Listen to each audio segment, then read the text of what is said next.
नमस्कार बच्चों। आज जो हम कहानी पढ़ेंगे उसका नाम है यह मेरा यह मीत का। इसके लेखक है आचार्य हजारी प्रसाद द्विवेदी जी। यहाँ उन्होंने अपने शिक्षक द्वारा एक कहानी का वर्णन किया है जिसे सुनकर उनके अनेक सहपाठी विद्या प्राप्त करने में सक्षम हुए हैं। यह मेरा यह मीत का इस युक्ति का अनुसरण करके सब एक दूसरे को सिखाते हैं। इस प्रकार सह पठन पीयर लर्निंग से सब पढ़ाई लिखाई में रुचि लेने लगते हैं। एक दूसरे की जिम्मेदारी लेने से आत्मविश्वास बढ़ता है और सहयोग करने से प्रेम बढ़ता है। आशा है आप भी इस कहानी से कुछ अच्छा ही सीखेंगे। कहानी कुछ इस प्रकार है। हजारी प्रसाद द्विवेदी जी बताते हैं कि उनके एक शिक्षक थे जिन्हें हार्ड टास्क मास्टर कहा जाता था। उनके डर से सभी लोग रोज का पाठ रोज तैयार कर लेते थे, लेकिन उनमें कुछ ऐसे भी बालक थे जो कुछ याद नहीं कर पाते थे। उन्हीं को समझाने के लिए अध्यापक ने एक युक्ति निकाली और वह भी एक कहानी जिसे हजारी प्रसाद द्विवेदी कभी भूल नहीं पाए। वही कहानी वो यहाँ पर बताते हैं। किसी गांव में दो बालकों में गहरी मित्रता थी। दोनों एक दूसरे को मीत कहकर पुकारते थे और एक ही गुरु के पास पढ़ने जाते थे। उन दोनों की मित्रता देखकर लोग हैरान थे। दो मित्रों में एक दरिद्र पिता का पुत्र था और दूसरा धनी व्यापारी का। दरिद्र पिता के पुत्र को न खाने के लिए पर्याप्त अन्न था और न पहनने के लिए कपड़े और न पढ़ने के लिए किताब और कॉपी। दूसरा जो धनी व्यापारी था वो सब तरह से भरा पूरा था। अब धनी व्यापारी का जो पुत्र था उसने अपने मीत के लिए एक उपाय सोचा। क्योंकि उसके दिल में मीत था।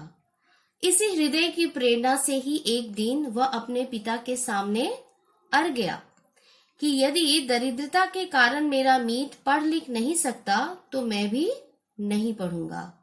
उसकी इस तरह की बात से धनी व्यापारी ने सारे पढ़ाई लिखाई के खर्चे की व्यवस्था की और दरिद्र बालक का पढ़ाई लिखाई शुरू हो गया। अब आगे क्या हुआ सुनो कि जो दरिद्र बालक था वो बड़ा होकर काफी अच्छे से पढ़ाई लिखाई करके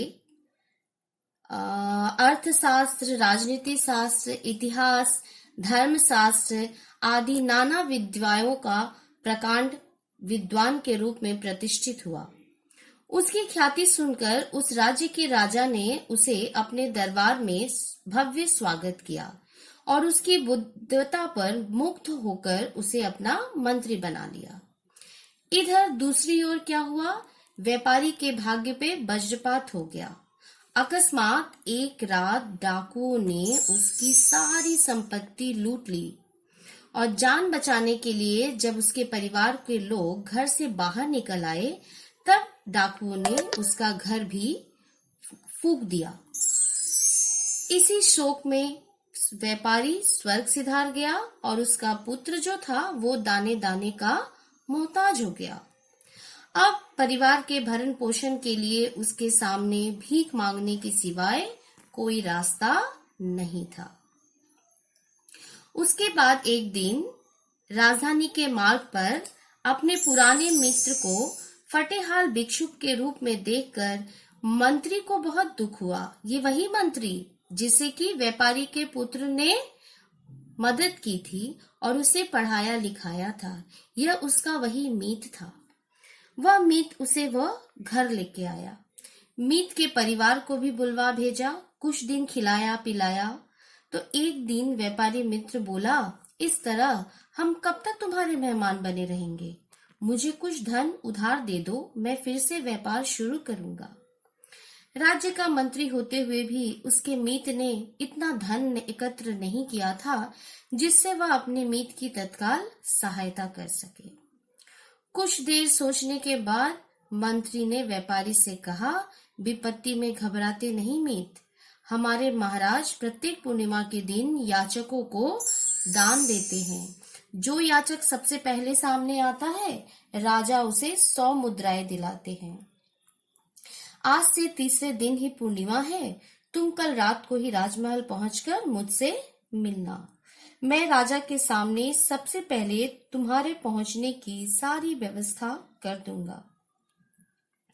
यह सुनकर उसे काफी खुशी हुई। उसे लगा कि शायद अब उसकी आशालता फिर से हरी हो जाएगी। दूसरे दिन व्यापारी निश्चित स्थान पर पहुंचा। मंत्री की व्यवस्था से उसे 100 मुद्राएं भी मिल गई। राजा से वह मुद्राएं लेकर हंसता हुआ घर को लौटा। अब उसका परिवार कुछ सुख से रहने लगा और उसने अपने नगर लौटकर नए सिरे से व्यापार करने की योजना बनाई। दोनों मित्र गले मिले और एक दूसरे से विदा हो गए। मंत्री भी राजकाज में लग गया और उसका व्यापारी मित्र अपने व्यवसाय में। समय बीतता गया और अनुभवी और विपत्ति का मारा होने के कारण उसने व्यापार में अपनी पूरी शक्ति और बुद्धि लगा दी और व्यापार चमक उठा। उधर मंत्री संपन्न तो था, लेकिन सुखी नहीं। क्या कारण था?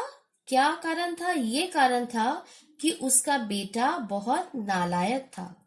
लाख उपाय करने पर भी वह कुछ पढ़ लिख नहीं पा रहा था, न वह किसी सिखाई हुई विद्या को याद रख पा रहा था।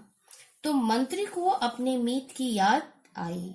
जब वह उसके नगर जाने की तैयारी कर रहा था, तो उसके बेटे ने भी साथ चलने की जिद पकड़ ली। वह उसे भी साथ ले आए और अपने मीत के पास पहुंचा। इस बार उसे उतना ही आश्चर्य हुआ जितना द्वारिका से लौटने पर श्री कृष्ण के मीत सुदामा को हुआ था। मीत सच में लखपति हो गया था। उसने मंत्री का भव्य स्वागत किया, लेकिन मंत्री को तो अपनी ही चिंता सता रही थी। जब मित्र ने उदासी का कारण पूछा तो मुंह लटकाए हुए उसने कहा, क्या कहूँ मीत, तुमसे सहायता प्राप्त कर मैं विद्वान बना, राजमंत्री भी, पर सारी सुविधाएं होते हुए भी मेरा पुत्र कुछ भी सीख नहीं सका। बातचीत के दौरान व्यापारी मीत ने मंत्री पुत्र के बारे में सारी बातें जान उसके पुत्र से कहा, बेटे तुम जानते हो 5 वर्ष पहले मेरा क्या हाल था? बेटे ने कहा, हाँ, आप एक दरिद्र याचक थे। शाबाश, अब ये बताओ कि मैं लखपति कैसे हुआ? बेटे ने कहा, मुझे नहीं मालूम। तो उन्होंने कहा, मैं बताऊं? तो बेटे ने कहा, बताइए। देखो, तुम्हारे पिता की सहायता से मैंने 100 मुद्राएं राजा से याचक बनकर ली। उनसे मैंने व्यापार शुरू किया। व्यापार में मैंने शक्ति, भक्ति और बुद्धि लगाई। इस तरह व्यापार बढ़ता गया और लाभ बढ़ता गया। मैं हर बार लाभ के 2 भाग करता और कहता, यह मेरा, यह मीत का। और उसके बाद उन्होंने पूछा, क्या समझा तुमने? मंत्री पुत्र हकलाने लगा, मैं। व्यापारी ने उसे प्यार से चूमते हुए कहा, बेटे अगर इसी तरह तुम भी एक एक ज्ञान को, एक एक विद्या और गुण को अपना समझ लो और अपने लिए तथा अपने मित्रों के लिए दिल और दिमाग में रखते जाओ, तो 6 वर्षों में तुम क्या से क्या बन जाओगे। मंत्री पुत्र मुस्कुराते हुए बोला, मैं ज्ञान और गुण का लखपति हो जाऊंगा। तो उन्होंने कहा, शाबाश बेटे, तुम्हारी माँ, तुम्हारे पिता और मैं सब लोग यही चाहते हैं कि तुम विद्या और गुण के लखपति बन जाओ। क्या तुम हमारी यह इच्छा पूरी करोगे? बेटे ने कहा, अवश्य, अगली बार मैं उसी रूप में आपसे मिलूंगा। फिर अपने पिता से कहा, पिताजी अब आप राजधानी चलिए, मैं आज से ही अपनी पढ़ाई में लगूंगा। मुझे रास्ता मिल गया है, अब जो कुछ भी पढ़ूंगा सब याद रखूंगा। मंत्री समझ गया कि लड़के की बुद्धि खुल गई है। उसने मुस्कुराते हुए अपने मीत से विदा ली। राजधानी पहुंचकर उसका पुत्र अध्ययन में चौगुने उत्साह से लग गया। हर रोज वह जो कुछ भी सीखता, मन ही मन अपने काल्पनिक मित्र को भी सिखाता। वो कहता, यह मेरा है, यह मेरे मीत का। इस तरह ही हर पाठ दोहराया जाता। गुरुजी यह कहानी सबको सुनाते। विशेष रूप से उन शिष्यों को जिनका मन पढ़ाई में नहीं लगता था। इस सीधी सादी कहानी का सभी शिष्यों पर अच्छा प्रभाव पड़ता। सब में पढ़ाई लिखाई के प्रति एक नया उत्साह भर जाता। सब जी जान से पढ़ने लगते। स्वयं तो पढ़ते ही अपने सहपाठियों को भी पढ़ाते। मीत का भाग भी तो रखना था। तो बच्चों, कैसी लगी आपको ये कहानी? आशा करती हूँ कि आप भी इसी तरीके से मन लगा के पढ़िएगा और हर दिन यह मेरा और यह मीत का करके हर पाठ को दोहराइएगा। धन्यवाद।